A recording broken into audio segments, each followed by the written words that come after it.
নমস্কার বন্ধুরা, আপনারা দেখছেন voice of Bankura, presented by underground cafe, বাঁকুড়ার সেরা রেস্টুরেন্ট অ্যান্ড ক্যাফে। কলকাতার শীত যেন এক নতুন ইতিহাস লিখে দিল। জানুয়ারির মাঝামাঝিতে শহরের সর্বনিম্ন তাপমাত্রা নেমে এলো 10 ডিগ্রির ঘরে, যা কার্যত অভূতপূর্ণ ঘটনা। মঙ্গলবার ভোরে কলকাতায় রেকর্ড করা হয়েছে 10.2 ডিগ্রি সেলসিয়াস। জানুয়ারি মাসে এটাই এখনো পর্যন্ত সর্বকালের সর্বনিম্ন তাপমাত্রা। আলিপুর আবহাওয়া দপ্তরের পূর্বাভাস বলছে এখানেই থামছে না এই শীতের দাপট। আগামী 24 থেকে 48 ঘন্টায় পারদ আরও নামতে পারে।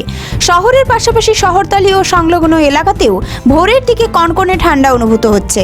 কোথাও কোথাও আবার তাপমাত্রা 10 ডিগ্রিরও নিচে নেমে যাওয়ার খবর মিলছে। ভোরের কলকাতায় হালকা কুয়াশা থাকলেও আশেপাশের জেলাগুলিতে সোমবার রাত থেকে ঘন কুয়াশার চাদর নেমে আসে। আবহাওয়া দপ্তরের তথ্য বলছে, গত 15 বছরের জানুয়ারি মাসে মাত্র একবারই কলকাতার পারদ নেমেছিল 11 ডিগ্রির নিচে। 2023 সালের জানুয়ারিতে সর্বনিম্ন তাপমাত্রা ছিল 10.9 ডিগ্রি। এবার সেই রেকর্ডও ভেঙে গেল। এর আগেও 2012 সালের ডিসেম্বরে একবার পারদ ছুঁয়েছিল 10 ডিগ্রি, আর 1965 সালের ডিসেম্বরে কলকাতার তাপমাত্রা নেমে গিয়েছিল অবিশ্বাস্য 7.2 ডিগ্রিতে, যা এখনও ইতিহাসের পাতায় অম্লান।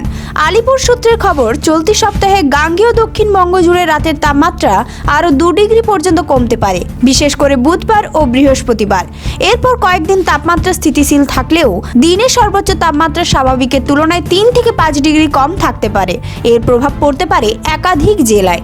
মঙ্গলবার পূর্ব ও পশ্চিম বর্ধমান, বাঁকুড়া, বীরভূম, মুর্শিদাবাদ এবং নদিয়ার কিছু অংশে দেখা দিতে পারে শীতল দিনের পরিস্থিতি। বুধবারেও একই চিত্র বজায় থাকার সম্ভাবনা, যদিও বাঁকুড়া থাকবে কিছুটা ব্যতিক্রম। সঙ্গে মুর্শিদাবাদ ও নদিয়ায় জারি হয়েছে ঘন কুয়াশার সতর্কতা। উত্তরবঙ্গেও কমছে না শীতের দাপট। আগামী কয়েকদিনে প্রায় সব জেলাতে ঘন কুয়াশার আশঙ্কা করছে আবহাওয়া দপ্তর। ভোরের দিকে দৃশ্যমানতায় উল্লেখযোগ্যভাবে কমে যেতে পারে। বিশেষ করে উত্তর ও দক্ষিণ দিনাজপুর এবং মালদহে তৈরি হতে পারে শীতল দিনের পরিস্থিতি।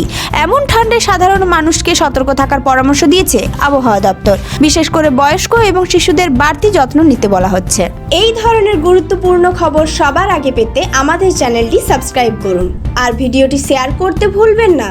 আপনার মতামত কমেন্টে জানান আর লাইক শেয়ার করে ভয়েস অফ বাঁকুড়ার পাশে থাকুন।